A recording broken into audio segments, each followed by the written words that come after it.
So I think we've heard from several different perspectives this morning, with Ron giving us a broad macro perspective, Richard delving a little bit deeper with respect to the transparency issues and beneficial ownership, Christopher talking to us from a PR perspective, and myself letting you know a little bit about what we're doing on the domestic front. I'm going to cut right through it, guys. I want to know if financial services have a future.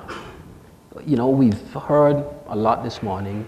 We know what's going on in the global space. Is financial services going to have a future, or is global business going to capitulate and transfer the assets? Are they going to pay their fair share of taxes, or do you think we're going to have an industry? And anybody can start. Richard. Yeah, well, I'm very optimistic about the future for financial services. I mean, over the last generation, global GDP has increased 2.5 times. I mean, if you look at the graph of global growth across human history, what's happened in the last 30 years is remarkable. And a lot of that has to do with the sharp competition and the dense networks like you provide here that support MNC, multinational corporation activity, cross-border trade, etc. It's made a phenomenal contribution to global GDP, and I don't think that's going to stop. Where I am a little bit concerned is who will be the survivors in the process going forward. We see the big jurisdictions, they would like to take over this business, they'd like to push the small players over. Ron and I have talked about this. A lot of this is about economic warfare, fighting for the world's most lucrative business, the conduct of financial services. And the critical point I would make, Broderick, is not that the activity won't survive, but that BVI's role in it could be impaired if they don't get the point across that support for the activity locally here is important to the big countries, and it doesn't help. You know, their interests could suffer if the activity migrates into them. And I think we often have these discussions in industry fora. People conclude and they say, right, the big countries are on the wrong track. I feel comfortable. In our hermetically sealed forum, we feel comfortable we've arrived at the right conclusion. But then we don't get out there and communicate it. That is the challenge for everybody in this room. And I call it defending yourself at a dinner party. I mean, how many people in the financial services in this room, if you say you work in the financial services industry, particularly, you know, in the US or elsewhere, you get a little bit of a challenge about the nature of the business that you're doing. How many of you can explain the social and economic value in what you do to your friends at the dinner party, let alone the broader public? We all need to get much better at that. Do you think it's realistic that the UK and the rest of the world would accept the suggested proposition by BVI on beneficial ownership? I mean, after all, what we're seeing is that it complies with international standards. And I guess the follow-up to that is, you know, how critical is our positioning on beneficial ownership to our survival in this industry? Given the fact that this is very political to begin with, I think it's more important that you are seen to be complying than that you actually comply. So the most important thing is that Cameron can say, I talked to the BVI, I talked to the Cayman Islands, and they're doing something about it. Let me go back and answer Richard's question. I'll come back to it because I think Richard's question, the question you gave Richard, was more interesting in terms of do I think there's a future here in terms of financial services? And I guess my response to that would be that yes, provided it's not based on an income tax advantage. And the reason I say that is because in a perfect world, in a proper world, there wouldn't be any corporate income tax. The corporate income tax is insane. However, it's totally politically driven. And there's got to be some tax to deal with the deferral that would otherwise occur through a corporation. But it's a misguided, misdirected tax.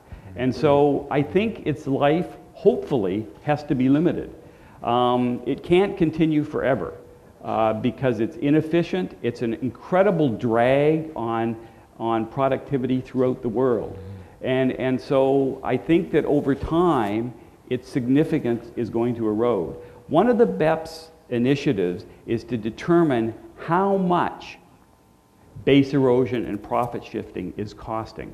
And Action Aid and all these people are out there saying it's, you know, it's depriving African countries of $1.6 trillion a year and all these wild statistics. The reality is the OECD is having trouble coming up with a number that's sufficiently large to justify all the activity that's occurring here. And when you compare it to things like mining reclamation costs throughout the world and how much that is costing society, how much poverty and lack of proper nutrition is costing society, BEPS is like, it's frolicking. It's a little dimple on the bottom of the page.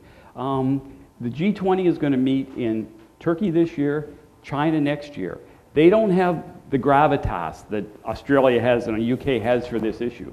And again, I think generally this thing is going to, as all these projects have done, it's a little bit like Russell's every 7-year thing.